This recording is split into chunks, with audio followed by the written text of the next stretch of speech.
Bienvenidos a esta nueva conferencia del ciclo que organizamos desde la Cátedra Jean Monnet de Derecho Administrativo Europeo, un ciclo que lleva por título Europa en crisis y que comenzamos con una intervención a cargo de Daniel Sarmiento sobre el Brexit, continuó con una conferencia impartida por Miguel Azpitarte sobre la crisis constitucional de la Unión Europea. Hace unas semanas tuvimos una mesa redonda sobre las relaciones entre la Unión Europea y Rusia y retomamos hoy con una conferencia que lleva por título el mismo que tiene el ciclo, Europa en crisis, a cargo de Manuel Marín, una persona lo suficientemente conocida, pero de quien algo debo decir. Manuel Marín ha sido una persona que ha ocupado muchos cargos muy importantes a lo largo de su dilatada carrera académica, profesional, política. Ha sido diputado, ha sido secretario de Estado, ha sido comisario europeo y vicepresidente de la Comisión. Después, en una segunda etapa política en nuestro país, fue de nuevo diputado y presidente del Congreso, y en estos momentos desarrolla su actividad como presidente de la Fundación Iberdrola. Pero más allá de las cosas que nuestro conferenciante ha sido, a mí me interesa destacar las que ha hecho, que no solamente ha pasado por sitios muy importantes, sino que ha realizado contribuciones de gran relevancia. Ha contribuido, en definitiva, a transformar la realidad, que es probablemente lo mejor que se puede decir de alguien que ha dedicado una parte muy importante de su vida a la gestión pública y a la política. Sin ir más lejos, él fue el coordinador del equipo negociador del Tratado de Adhesión de España a las entonces Comunidades Europeas. Muchos de vosotros sois estudiantes de la asignatura de Derecho de la Unión Europea y sabéis ya lo peculiar y lo complejo que es un tratado de adhesión, a través del cual el acervo comunitario se incorpora al derecho del nuevo Estado miembro. Es un instrumento internacional muy complejo y él estaba allí negociando. Durante muchos años, con posterioridad, fue miembro del Colegio de Comisarios, como he dicho, y en esa condición pues, pudo afrontar algunos de los retos más importantes que se han planteado a lo largo del proceso de integración europea, desde la puesta en marcha del Acta Única Europea y de sus previsiones tan relevantes, por ejemplo, en materia de mercado interior, a la materialización del contenido del Tratado de la Unión, que entre otras cosas no poco importantes se refería, por ejemplo, a la creación en Europa de una unión económica y monetaria. Él también estuvo allí contribuyendo decididamente a la puesta en marcha de esa nueva fase del proceso de integración. Y dentro de sus responsabilidades, diríamos, individuales como comisario europeo, pues también hizo cosas muy importantes. A mí me gustaría destacar una de las que hace unos minutos él nos estaba hablando. Él fue el principal impulsor, junto con otras personas, del programa Erasmus, uno de los instrumentos que más decisivamente han ayudado a los europeos a conocerse a sí mismos, y en esa medida también uno de los instrumentos que con más intensidad nos han ayudado a integrarnos políticamente como sociedad europea. Bueno, pues él también estaba allí. En el ámbito de las relaciones internacionales, un área en la que él tuvo responsabilidad específica como comisario, pues también tuvo un papel destacado en el ámbito de la creación de una política mediterránea o en el de las negociaciones de paz entre Israel y la autoridad palestina, o en el marco de los tratados de libre comercio con numerosos países de Latinoamérica. O sea, que no solamente ha sido cosas importantes, sino que ha hecho cosas importantes. En estos momentos, como digo, es presidente de la Fundación Iberdrola y trabaja en el ámbito de la energía y de la lucha contra el cambio climático. Tiene una agenda muy complicada y por ese motivo yo quiero agradecerle especialmente que haya encontrado un hueco para nosotros, que haya venido a Ciudad Real, que además es su tierra, y que nos vaya a dar una conferencia sobre ese asunto, Europa en crisis, detrás después de la cual habrá un breve turno de preguntas. Así que sin más dilación, agradeciéndole de nuevo su presencia entre nosotros, le doy la palabra. Gracias por la amable presentación. Y esta mañana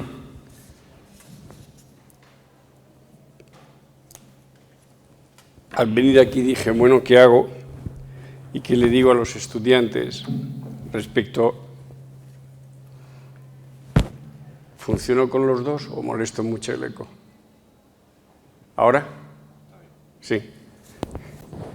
Que decía esta mañana, me planteé qué le digo yo a los estudiantes, me llevo un pincho y le hago 2 o 3 presentaciones y los machaco, o les hago unas reflexiones muy básicas y que voy a procurar que sean.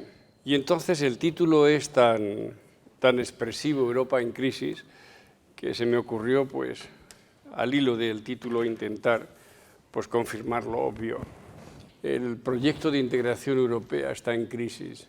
Sí, rotundamente sí.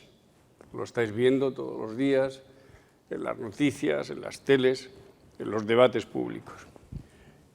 Esta crisis, y daré mi opinión, sobre todo una serie de argumentos que intentaré que sean los menos desordenados posibles, particularmente creo que no es una cosa que comienza antes de ayer.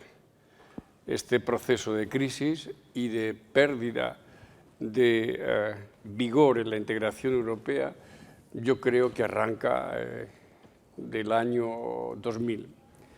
Los que estáis más metidos en la arena europea, en el año 2000 se toma la decisión, en mi opinión rotundamente equivocada, en el Consejo Europeo de Lisboa, cuando se lanza la gran estrategia para convertir a la Unión Europea en el mercado competitivo más importante del mundo y hacer de la sociedad de la información, la sociedad del conocimiento, una regla que nos va a permitir ponernos a la cabeza de todos por delante de Estados Unidos, de Japón y de China, se tomó una decisión que para mí explica muchísimas cosas.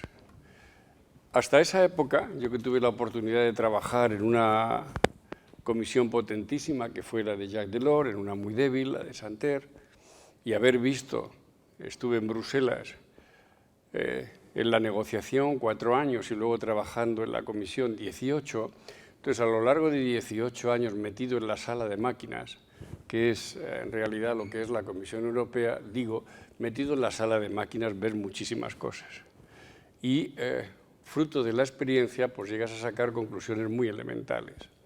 Hasta el año 2000 se utilizaba lo que se llamaba en aquella época el método comunitario, que fue una creación de los padres de Europa, Schuman, Monnet, Hallstein, es decir, todos aquellos que prefiguraron una forma de conseguir que el continente se fuera integrando de una manera positiva. ¿Y en qué consistía el método comunitario? Es la base de lo que se llama el funcionalismo integrador. Para integrarnos, lo que vamos a poner sobre la mesa es tu interés, tu interés, tu interés, tu interés, tu interés, el interés de todos nosotros, y en vez de pelearnos, los vamos a poner en común.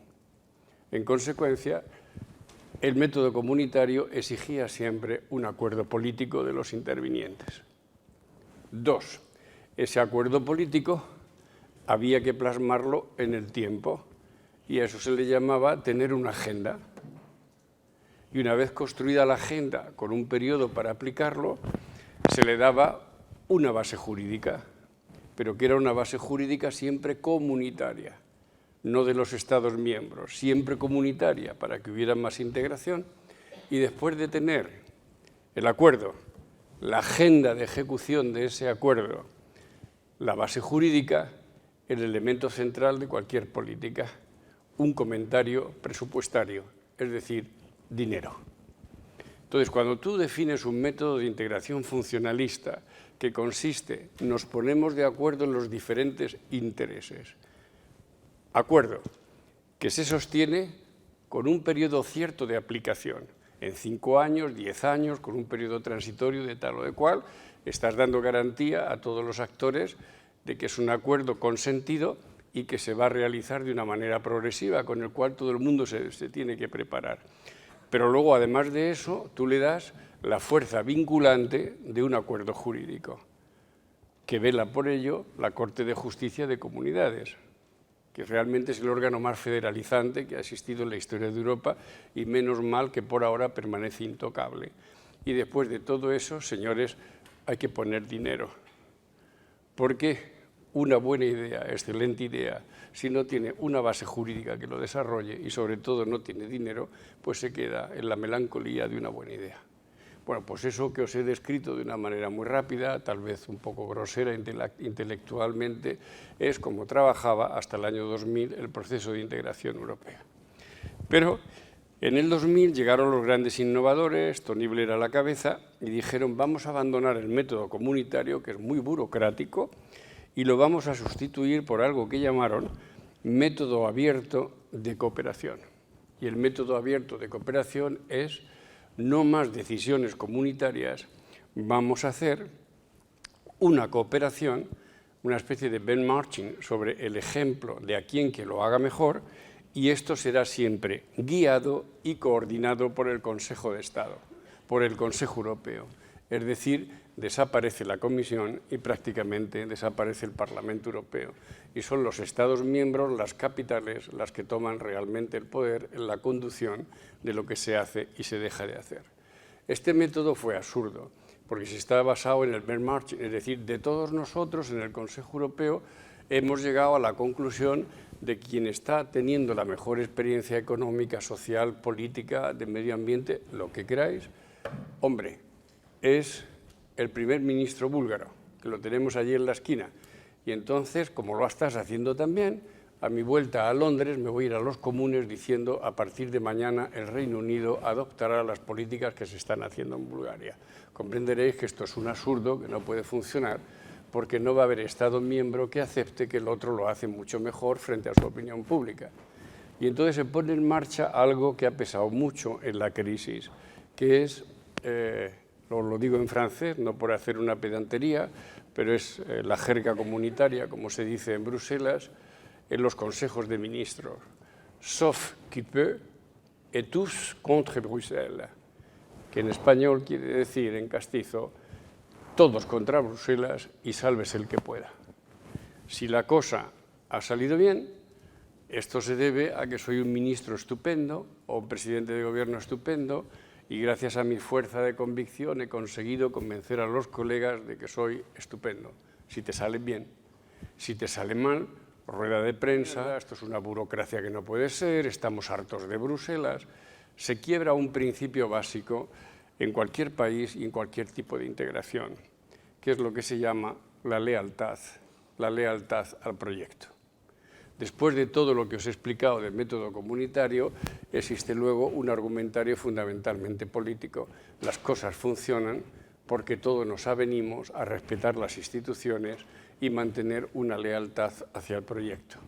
Si esa lealtad se rompe y todo lo bueno que pasa me lo atribuyo yo, Estado nacional, y todo lo malo que pasa se lo pongo en la espalda de Bruselas, la situación se degrada. Entonces eso es un poco lo que explica muchos de los comportamientos que tenemos actualmente en temas muy delicados. Así pues, yo sitúo en el año 2000, no antes de ayer, como muchos pretenden, este derrapaje ya permanente hacia lo que está pasando hoy. Pero además, la crisis financiera del 2008, ya voy avanzando, es un factor de aceleración de la crisis y es un factor tremendo de aceleración que explica muchas de las cosas que están ocurriendo actualmente. No solo en Europa, no solo en España, en el resto de los 28 Estados miembros, en Estados Unidos, en Rusia, en muchas partes. Entraré luego. Viene la crisis del 2008 y en vez de hacer, como se dice normalmente, más Europa, lo que se dedican todos los Estados miembros es hacer más agenda nacional. Y si yo priorizo mi agenda nacional sobre la solución a nivel europeo, pues no hay forma humana de encontrar una solución común. Es de nuevo el sálvese el que pueda. Y esto, dicen, tiene una solución. vamos a empezar a trabajar sobre la base. El método comunitario está cancelado, vamos a poner en marcha el método intergubernamental, que se llama en la jerga comunitaria. Y el método intergubernamental es simplemente tratados entre los Estados miembros. No son tratados comunitarios, es decir, son como acuerdos internacionales donde los Estados miembros de la Unión Europea se han puesto de acuerdo para hacer esto, esto y esto, con una diferencia.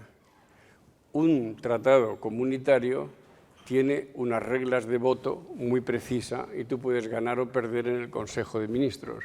Los tratados internacionales suscritos entre los Estados miembros tienen todos el principio de la unanimidad, con lo cual basta que vete uno para que la máquina se pare. Esto es lo que ha pasado durante los últimos años. Al meterse el principio de unanimidad en las decisiones, o me das lo que yo quiero o no sale adelante. Entonces, los sistemas de veto son muy contraproducentes, en mi opinión, porque si tú me dices, como no me dé, señor Marín, lo que yo quiero, rumana, no voto a favor, italiana, o me das lo que quieres o no te doy a favor, lo que tú estás haciendo es una suma de factores de concesiones negativas, con lo cual al final te sale, cuando lo pones encima de la mesa, una solución simplemente inaplicable, porque los intereses de unos y de otros nunca van a coincidir e imposibilita que se trabaje sobre un aspecto fundamental en una negociación internacional. Es buscar un común denominador. Y en cualquier negociación internacional, la búsqueda de un común denominador empieza siempre por lo que se llama la posición de máximos. Todo el mundo llega a la mesa con su posición de máximos. Con el anterior sistema comunitario era la Comisión Europea la que tenía el monopolio de la iniciativa.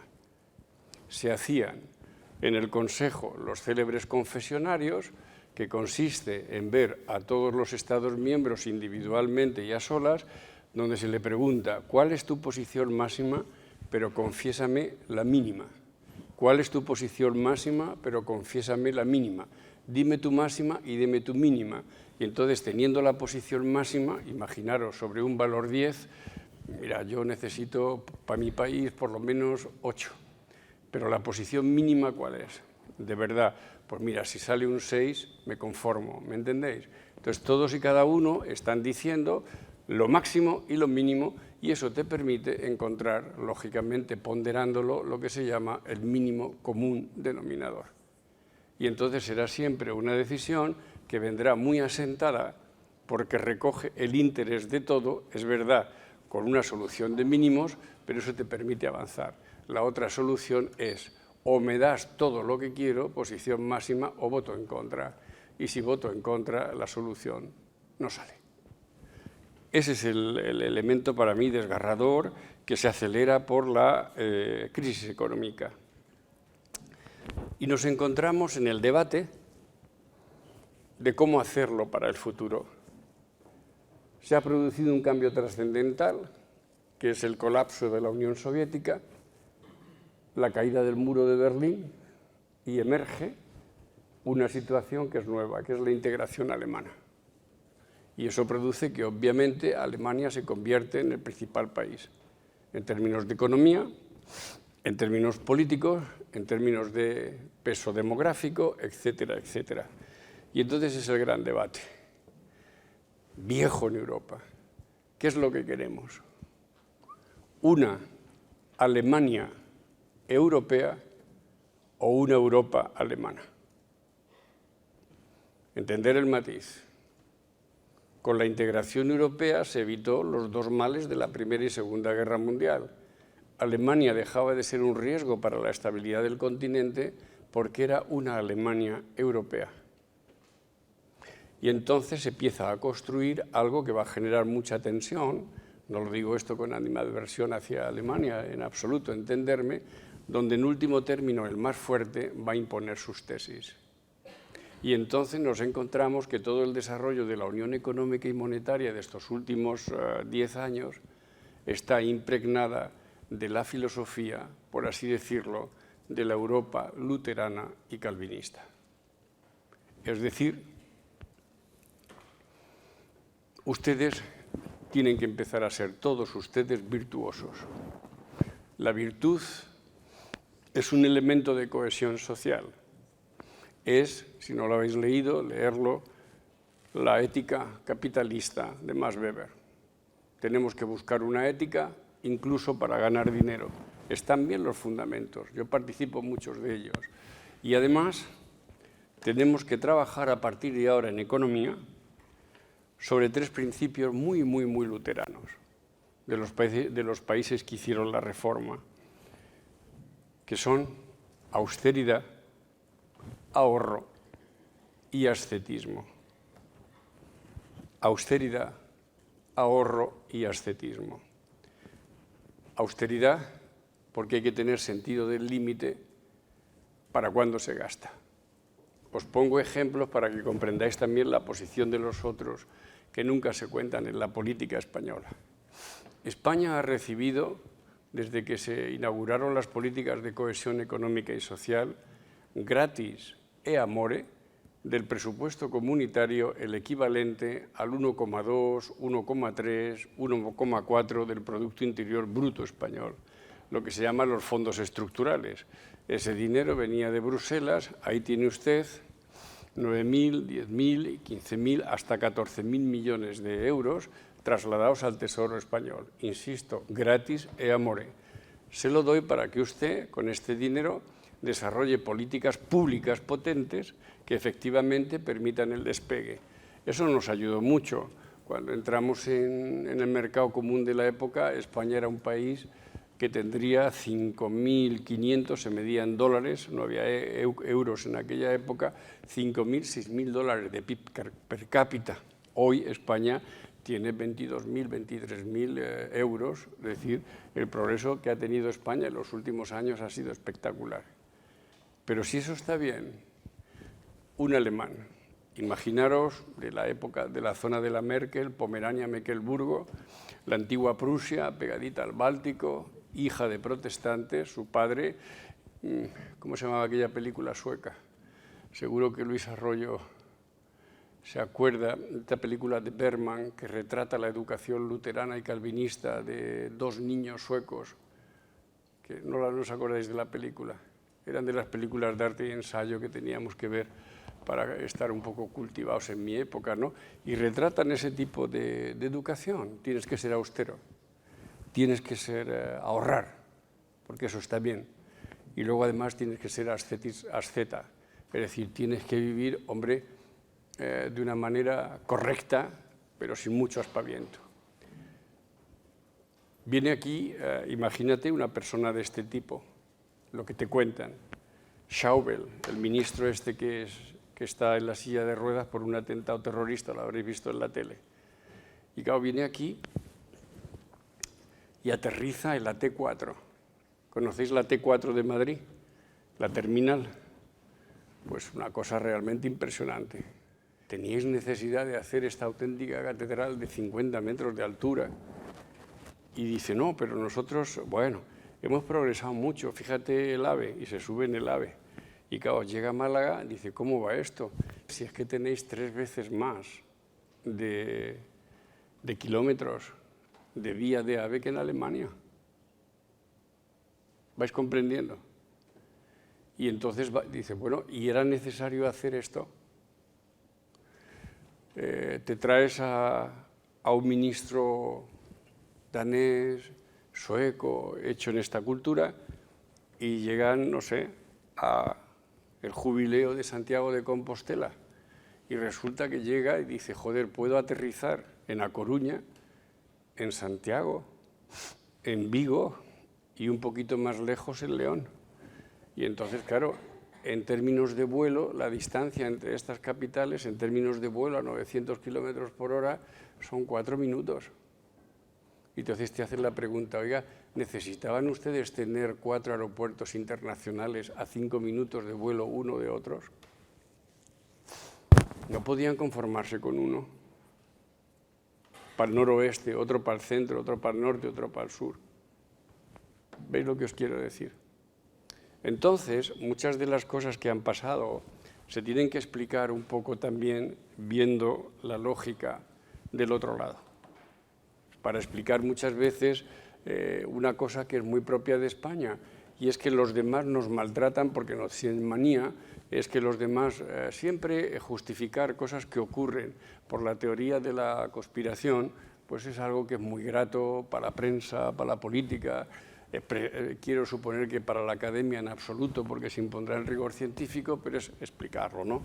Entonces, todo eso ha generado una dicotomía en el sentido siguiente, para ambas partes. La crisis ha llevado a un recorte evidente del estado de bienestar, sobre todo modificando y suprimiendo derechos económicos y sociales. Es cierto, y se puede confirmar así, que la crisis económica ha llevado, por así decirlo, a una victoria ideológica, que ahora está cambiando, de los conservadores, de los partidarios de la desregulación. La sociedad, que se quite las reglas del medio, lo que hay que dejar es libertad para que el mercado opere. Bueno, pues la crisis del 2008 ha demostrado que el mercado necesita estar vigilado y controlado, porque el mercado por sí mismo no es virtuoso. Pero no se supo hacer. Y entonces Europa ha entrado en una fase muy complicada que voy a intentar luego explicaros. Pero sobre todo la opinión pública, con la crisis, que ve que se le quitan derechos económicos y sociales, se encuentra que mira para arriba y ve que su Estado, en este caso España o Francia o Grecia o Italia o los países nórdicos, su Estado se ha achatado. La globalización le ha quitado al Estado muchísimas competencias. Y ya se te sube tu ministro de Economía o Hacienda y te dices, bueno, pues los tipos de interés en relación con el tipo de cambio, y aquel ministro que se está dirigiendo a su Parlamento Nacional te puede estar contando naranjas de la China o lo que sea, simplemente porque él ya no controla el mercado internacional cambiario. No lo controla. Entonces, el Estado, que se ha achatado por arriba con la globalización, resulta que también se ha reducido por abajo debido a las transferencias. La gente de derecha, con el invento del New Federalism en la época de Reagan, hay que darle todo esto a los estados, cuanto menos intervenga el gobierno, cuanto menos exista el Estado, mejor, con las prácticas que inventó la Thatcher en su época de la llamada devolution. Mientras que el gobierno sea lo más débil, mejor para UK, para el Reino Unido. Visto lo que ha pasado, es evidente que aquel fue el germen de esta terrible situación que están viviendo con el Brexit. Y luego, lo más llamativo, lo más importante. La globalización ofrece muchas posibilidades, pero tiene muchos riesgos. Y el principal riesgo que ha tenido es que ha machacado al principal elemento de estabilizador que tiene una sociedad, que son las clases medias. Una sociedad moderna, por muchas cosas que se digan ahora, no se basa en los ricos, ni se basa en los pobres. Digo en sociedades, como la europea, que tiene un nivel de renta medio entre 20 y 25.000 euros per cápita. Esto sí ocurre en países con 1.500, 2.000 dólares, por supuesto que sí. Pero en sociedades muy avanzadas, realmente lo que da un soporte de estabilidad económica, financiera, lo cual no quiere decir que ser de clase media te lleve a ser conservador, en absoluto. Se puede votar izquierda o extrema derecha, pero es algo fundamental, como el colchón básico del entendimiento ciudadano. Bueno, la globalización ha machacado a la clase media, que ha perdido seguridad. Y cuando la clase media pierde seguridad, empiezan otra vez los miedos. Y entonces la sociedad, cuando tiene miedo y cuando empieza a recuperar los viejos fantasmas propios del ser humano, y el ciudadano empieza a dudar de aquel, no resiste al otro. Y si para colmo el otro es un emigrante o un refugiado, eso inevitablemente nos lleva a lo que está pasando en este momento en la Unión Europea en los dos signos, a los populismos.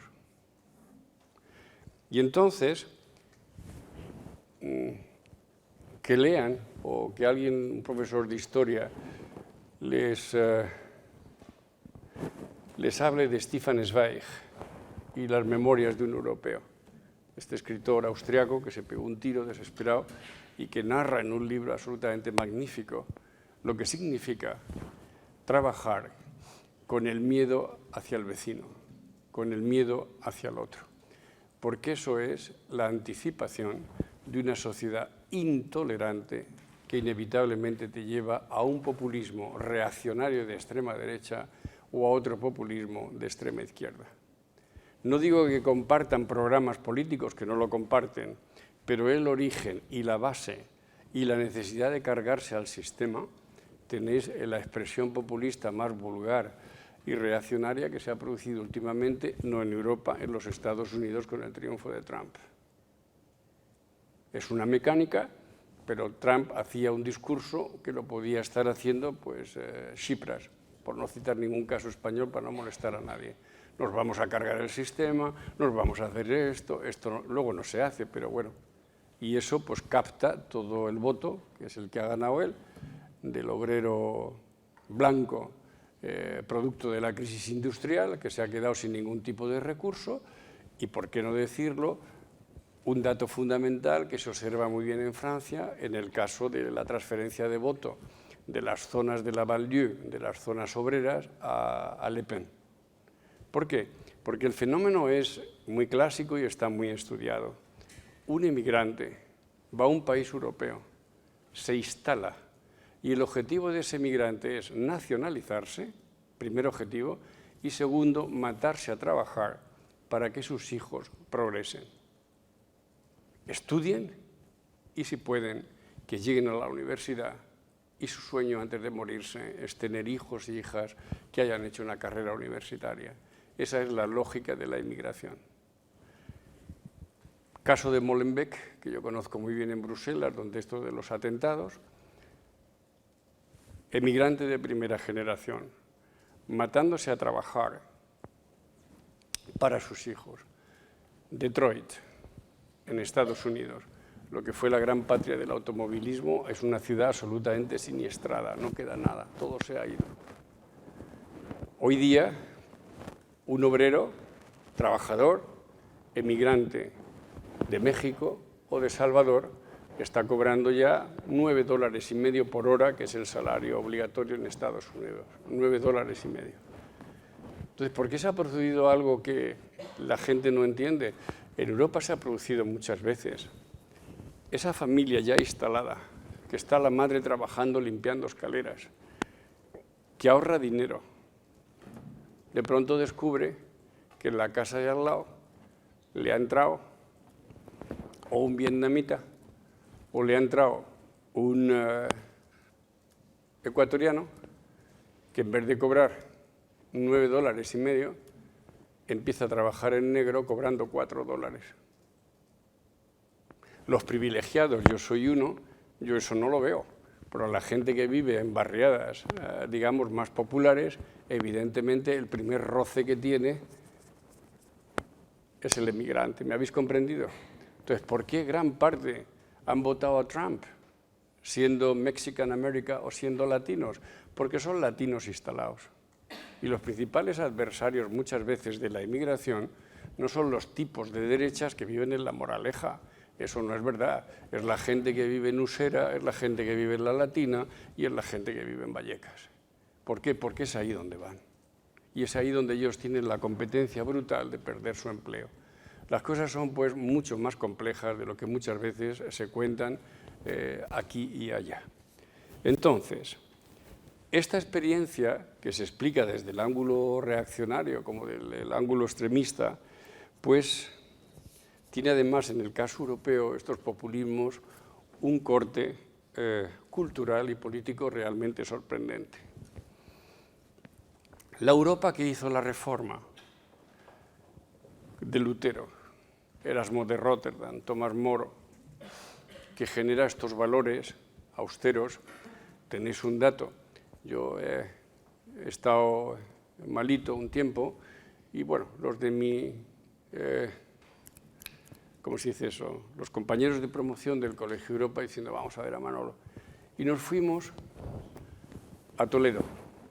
Y bueno, pues tengo que reconocer que el deán se portó de maravilla y nos hizo una presentación de la Catedral de Toledo realmente espectacular, incluyendo un toque de órgano que se agradeció. Pues la respuesta que me dio Wolfgang fue el jefe de gabinete del ministro de Exteriores, Joshua Fischer, el verde, me dijo: esto es grandioso, pero a mí me chirría en mi lógica. Él era un luterano de la zona de la antigua Prusia. Dice, porque es que nuestras iglesias, sabéis, son completamente desnudas. No hay ni una imagen, no hay ni un dorado, no hay nada. Y aunque me miréis con esta cara, esto tiene un peso histórico que se nota entre los países que hicieron la reforma y aquellos otros que hicimos la contrarreforma. ¿Qué os quiero decir con esto? Que tú tenías que pensar que en el norte la socialdemocracia nórdica, que se fundamenta en estos valores básicos de participar en la sociedad, de ser buen ciudadano, tenía que haber desarrollado una lógica de izquierdas, muy de izquierdas. Pues bueno, si seguís la política europea, veréis que el gran triunfo del populismo de extrema derecha e incluido filonazi es en todos los países nórdicos. Holanda, y los casos más chocantes ya, Dinamarca, 21% de voto de extrema derecha, Austria, lo habéis visto con las elecciones presidenciales, 51%. Y luego, para mi sorpresa, digo para los que estáis en la academia, siempre en el informe PISA se pone de ejemplo a Finlandia. Bueno, pues Finlandia, que se lo merece sin duda, ha tenido las últimas elecciones y el partido que más ha subido, casi 20%, es el que se llama el Partido de los Verdaderos Finlandeses. Bien, yo estaba ahora en Florencia recientemente discutiendo y nos pasaron los vídeos traducidos. Es un partido absolutamente nazi. Y hace 15 o 20 años se te ocurría pasearte con la esvástica por cualquier país europeo y te tiraban tomates, huevos o cualquier cosa. Ahora Dinamarca el 21%, Suecia el 15%, Finlandia el 19%. En un país que conozco muy bien, Bélgica, el Vlaams Blok Belang, un partido nazi, colaboradores del nazismo durante la ocupación, controlan Amberes, controlan Gante. Tenía que haber sido al contrario. Me voy al sur de Europa. Grecia, Iglesia ortodoxa, a machamartillo. Italia, con su Vaticano, y nosotros con nuestra tradición judeo-cristiana. Lo razonable es que, siendo el país de la contrarreforma o los países de la contrarreforma, hubiéramos virado hacia la extrema derecha. Pues no. España, Podemos, Grillo, 5 estrellas y Syriza viran hacia la extrema izquierda. Se me olvidaba de Portugal. Entonces, esto es una contradicción que algún día, no sé explicarlo de otra manera, pues terminará creando una situación muy complicada. ¿Por qué? Porque en el fondo Europa, y ya concluyo esta parte, se hizo con lo mejor que tenía Europa, que era un mínimo común denominador de las 3 ideologías que han forjado el espíritu de integración europeo. Y las 3 filosofías básicamente fueron demócratas cristianos y conservadores cultivados. Hay conservadores que están cultivados y bien amueblados. No os reís, pero sí. Esa era una parte, los conservadores cultivados. Otra pata fundamental eran socialistas inteligentes. Ya sé que es raro, pero los ha habido. Socialistas inteligentes. Y luego estaban los liberales con sentido del límite, sabiendo que el mercado tiene forzosamente una dimensión social. Y entonces los liberales nos aportan los derechos humanos y las libertades individuales. Eso no fue una creación de la socialdemocracia, por más que los socialistas nos hayamos inventado este mito. No, quien crea de verdad el pensamiento de los valores individuales y la libertad individual, que en una sociedad avanzada es fundamental, ahí llevan razón, porque el Estado me tiene que regular hasta la coma, ¿no? Eso es la gran aportación del pensamiento liberal. El estado de bienestar nace de una consideración básica de la socialdemocracia europea. Y luego el business, que hay que ejercerlo con responsabilidad y atendiendo a lo que tú piensas socialdemócrata y a lo que tú piensas liberal, lo tienes en los conservadores cultivados. Bueno, pues toda esa estructura de pensamiento la están rompiendo los populismos. Este es el gran riesgo. La están rompiendo los populismos. Porque, claro, mucha de la gente que ha votado, me lo preguntaba una señora viniendo en el tren, a Trump, no es que haya votado a Trump, es que se ha vengado de los que siempre se han estado gobernando, que era Hillary Clinton. Es una mujer preparada, yo la conozco, brillante, pero muy antipática. No tenía nada de empatía. Es una criatura de la política en Washington. Y entonces el otro ha explotado los sentimientos más viscerales, más de tripa, en muchos votantes. Y mucha gente ha votado, como cuando tú entras ya en una fase populista, porque yo quiero votar contra ti, porque tú representas esto y esto y eso esto que detesto. Yo no me creo nada de las propuestas que tú vas a hacer, pero me vengo. Eso funciona.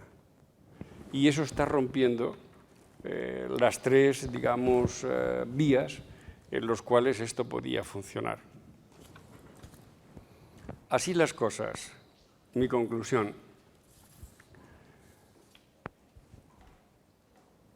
Cuando se habla de más Europa, liderazgo, yo tuve la oportunidad de, cuando estudié por ahí fuera, de tener algunos profesores muy notables. Uno de ellos fue don Norberto Bobbio. Y don Norberto Bobbio, en su libro Futuro de la Democracia, lo deja muy claro. Y vale mucho para Europa. La política y los pactos de la política, por definición, son precarios y coyunturales. Precarios y coyunturales. La fuerza de la democracia son sus reglas y sus instituciones. Y si las reglas de la democracia te las cargas y sobre todo permanentemente estás atancando las instituciones, la democracia sufrirá.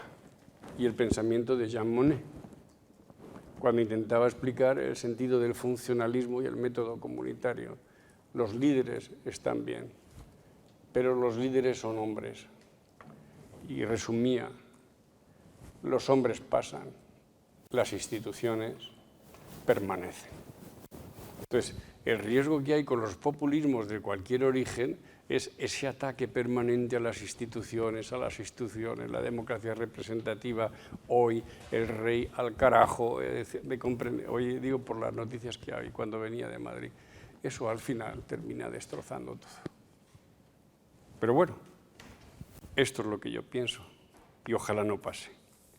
Y luego hay otros factores de aceleración, que es básicamente el Brexit. Soy muy breve porque ya habéis hablado de este tema.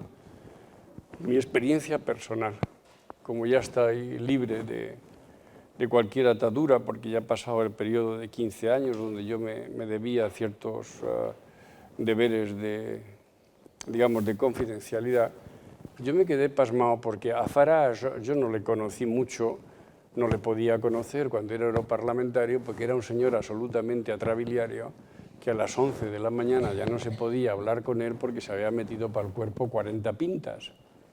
Digo, 40 pintas de Guinness, de cerveza negra, y ya a la 1 de la tarde no había forma de echar cuenta.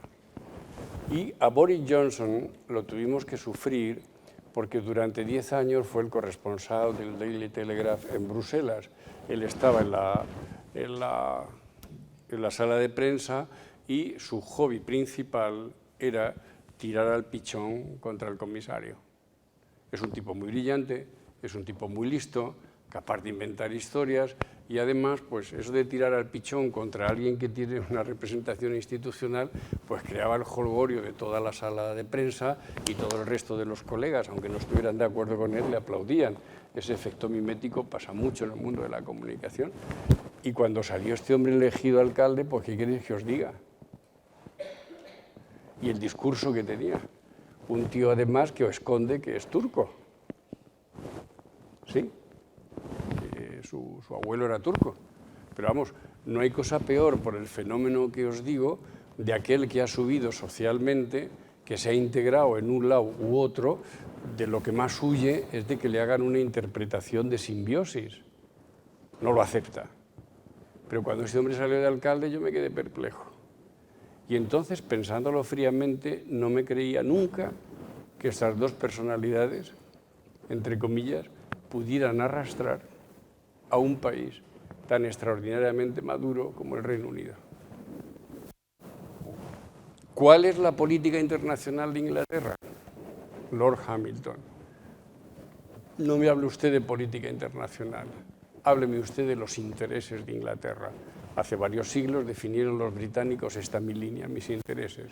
Con lo cual la política interior, la política exterior, las políticas estarán siempre subordinadas a los intereses del país. Entonces, un país que tiene esta moral colectiva no vota a favor de estos bárbaros. Pues sí, pasó.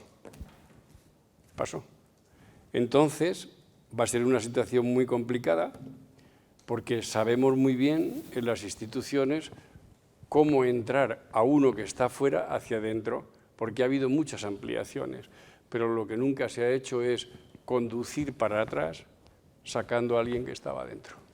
Entonces, la experiencia de conducir para atrás, sacando a los británicos, no se sabe lo que va a pasar. No, yo no soy capaz de decir...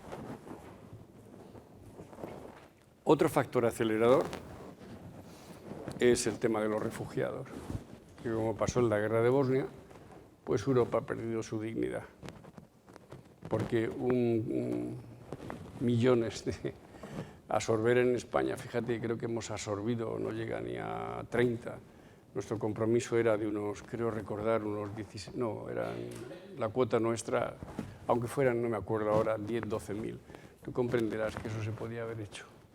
Si hubiera habido un acuerdo europeo donde todos hubiéramos asumido, en función de nuestra situación política, social y económica, una parte de esta gente. No se ha hecho.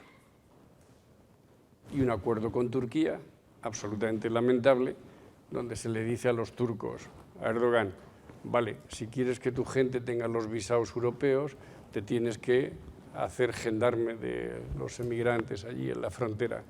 Y el otro dice, después del intento golpe de Estado, golpe que preparó él mismo, vete tú a saber, pues muy bien, o me das esto o lo de más allá, o me quito del medio y te meto 50.000 sirios o lo que sea en la frontera, ¿comprendéis? Es decir, esto no es crear un orden nuevo, esto es crear auténticas chapuzas que más tarde o más temprano se volverán contra nosotros, europeos.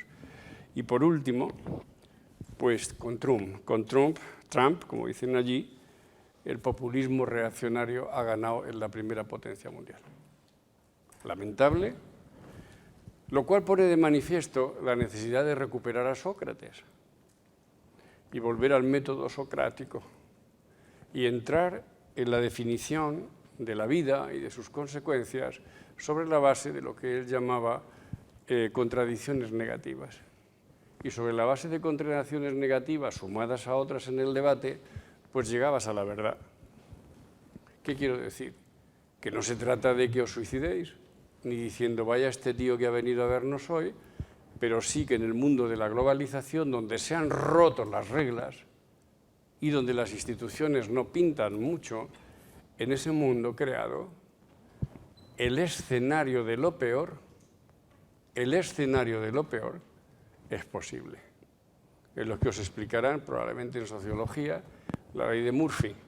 Es decir, estás desayunando, te estás haciendo la tostada, pues bien, la tostada te puede caer siempre por el lado de la mermelada y te ensucia el suelo de la cocina. Y le da otra vez y otra vez, pues sí. El escenario de lo peor puede pasar. Que dicen, no, Le Pen no ganará en Francia, pues puede pasar.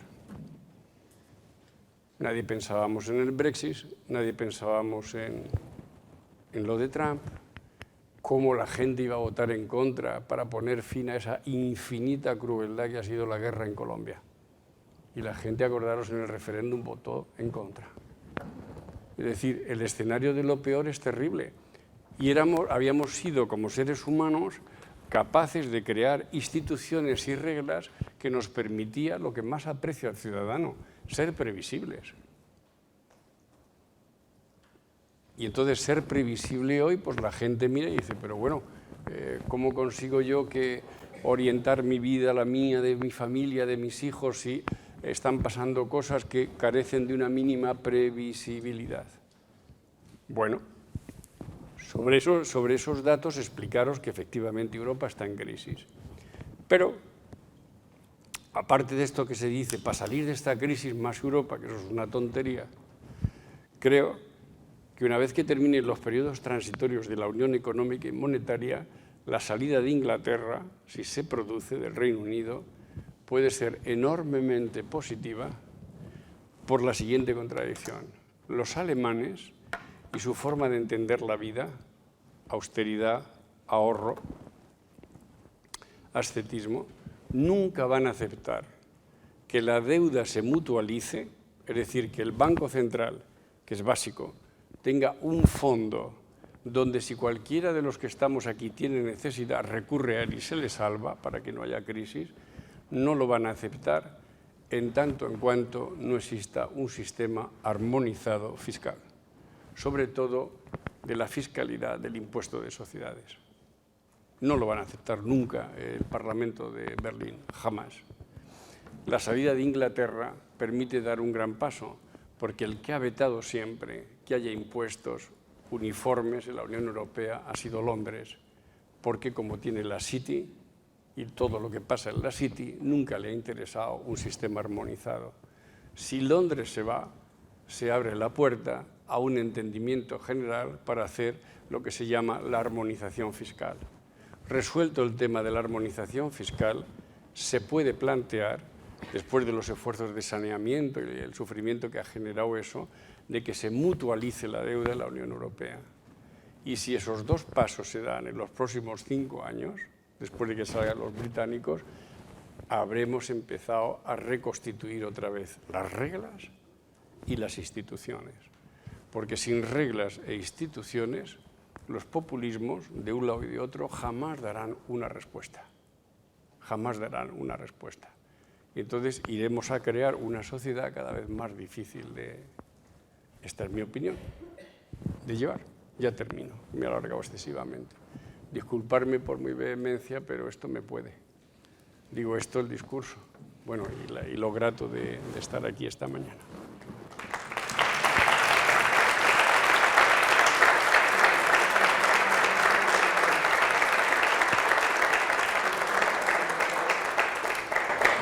Muchas gracias. Disponemos de unos 10 minutos más o menos para formular alguna pregunta. ¿Alguien tiene alguna observación?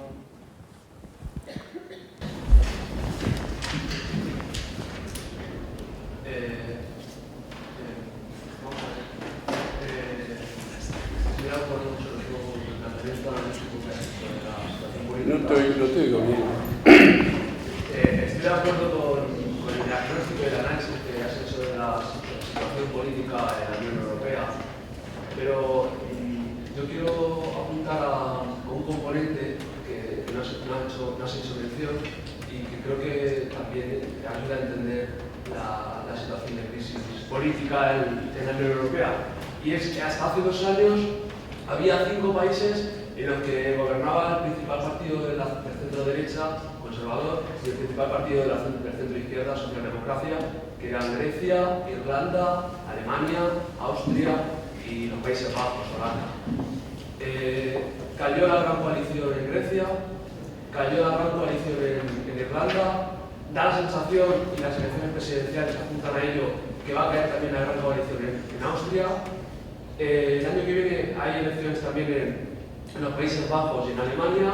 Todas las encuestas apuntan a que la gran coalición tampoco va a dar números suficientes como para que pueda acreditarse la formación del gobierno.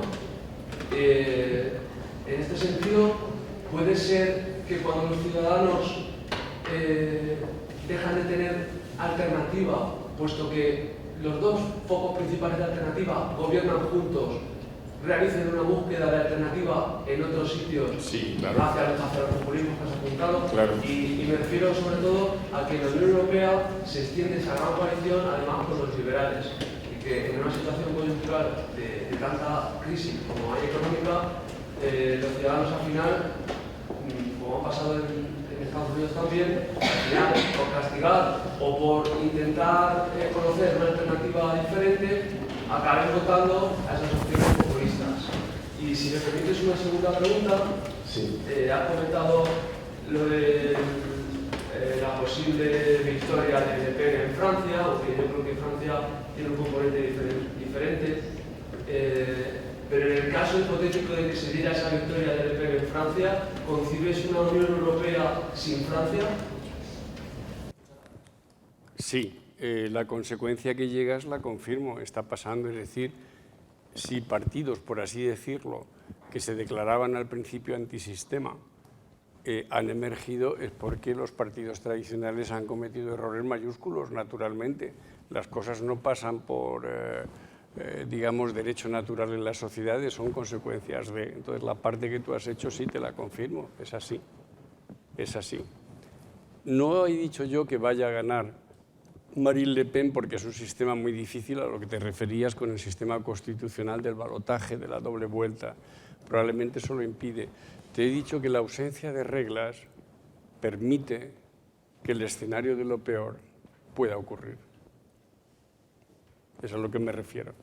Entonces, la reforma constitucional de Renzi, que se vota ahora el 4 de diciembre o el 5, corrígeme, no me acuerdo, por 4, pues es de puro sentido común.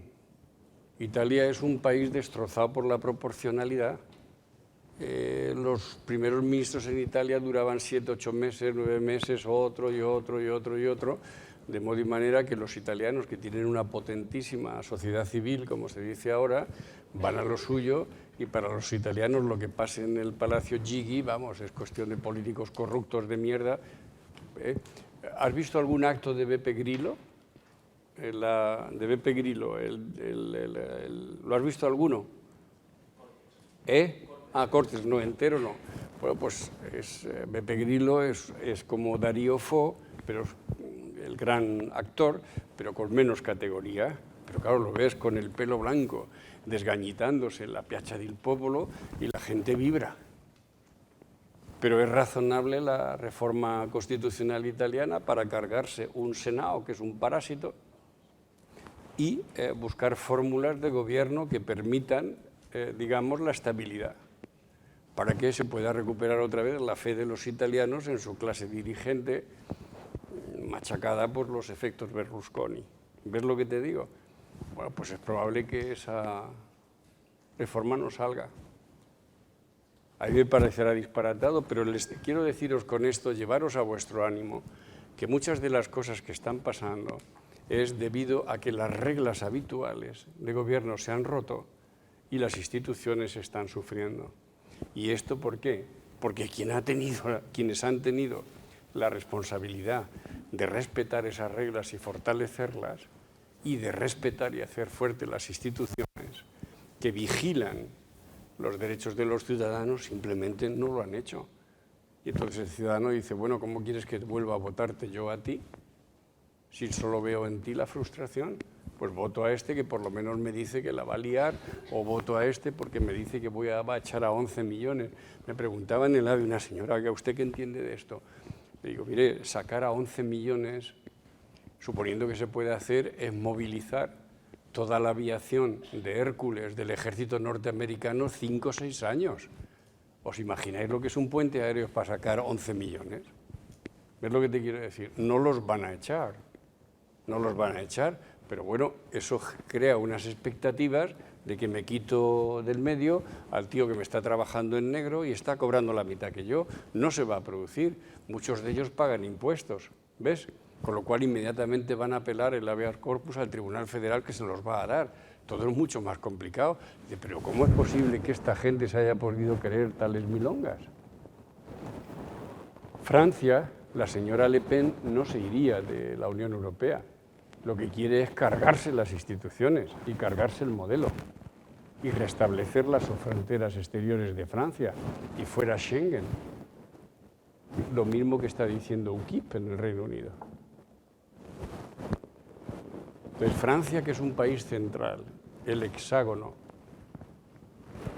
los ilegales que llegan por tierra y que están los pobrecitos en el paso de Calais, en el bidonville que lo han quitado hace poco, creo, esa gente llega en los camiones de ganado.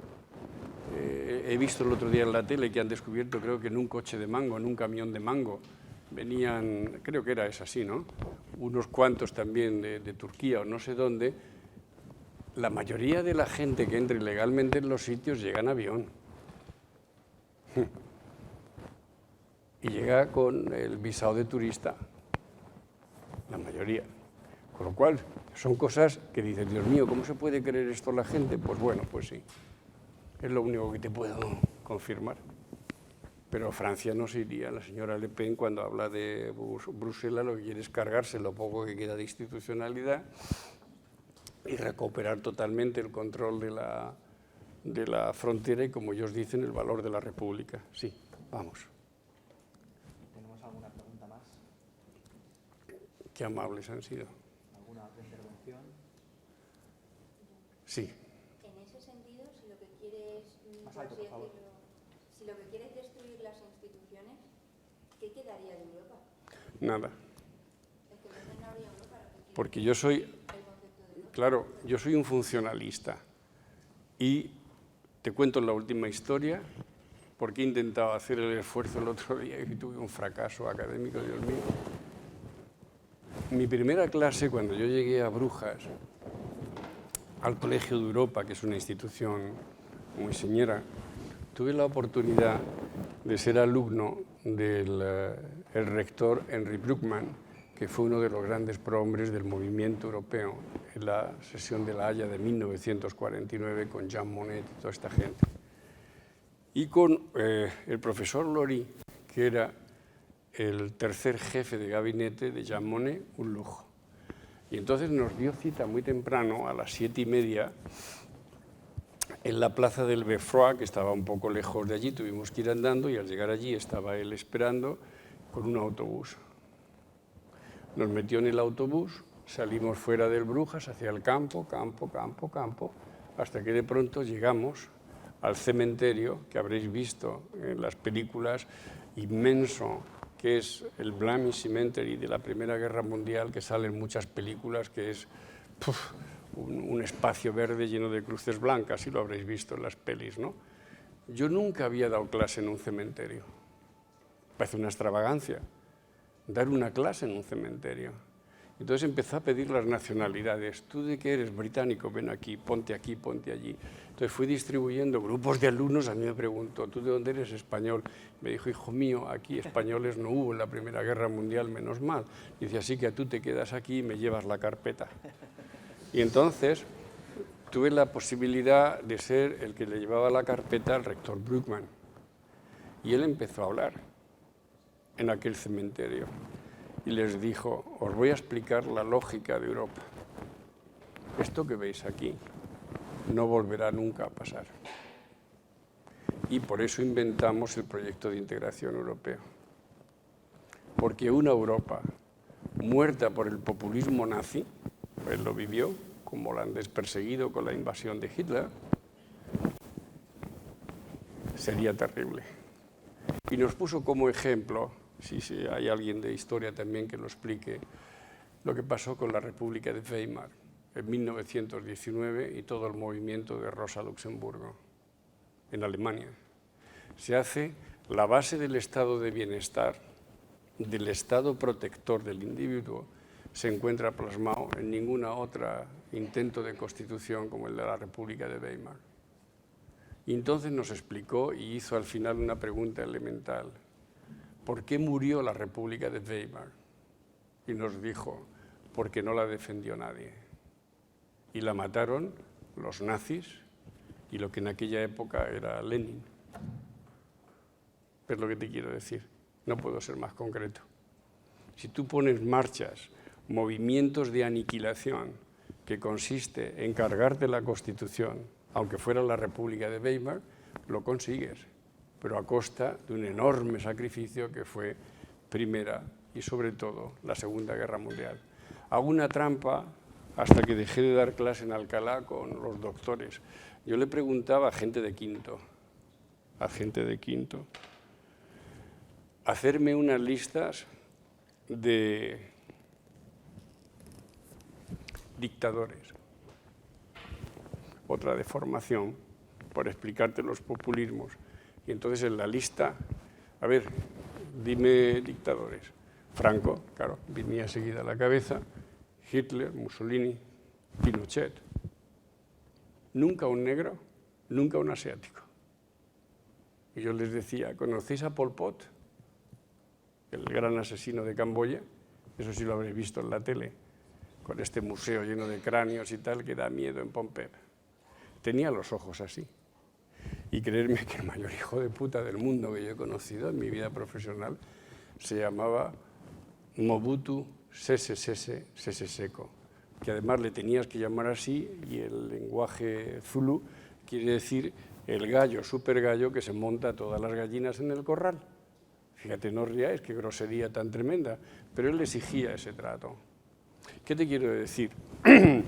Que la gente al final que se orienta para la ruptura de las reglas que nos hemos dado en la democracia o a través de un acuerdo y te las cargas y luego poco a poco se va desmoronando el valor de las instituciones, ha pasado en Europa, ha pasado en Asia, ha pasado en África y ha pasado en todas partes, porque al final tú necesitas una organización política. Y esa organización política tiene que ser democrática, naturalmente, pero tienes que tener unas reglas que todos tenemos que aceptar. Y luego tiene que haber instituciones que no permitan ni una. Te daré un ejemplo. Lo de Bankia y las preferentes con estos pobres ahorradores jubilados es inmoral. ¿Pero por qué? Porque en España no funcionó ni el Banco España ni la Comisión Nacional del Mercado de Valores. Esto nos pasó a nosotros solo, no, pasó en la quiebra de Islandia, en la quiebra de Irlanda, en la quiebra sueca, pasó en todas partes. ¿Por qué?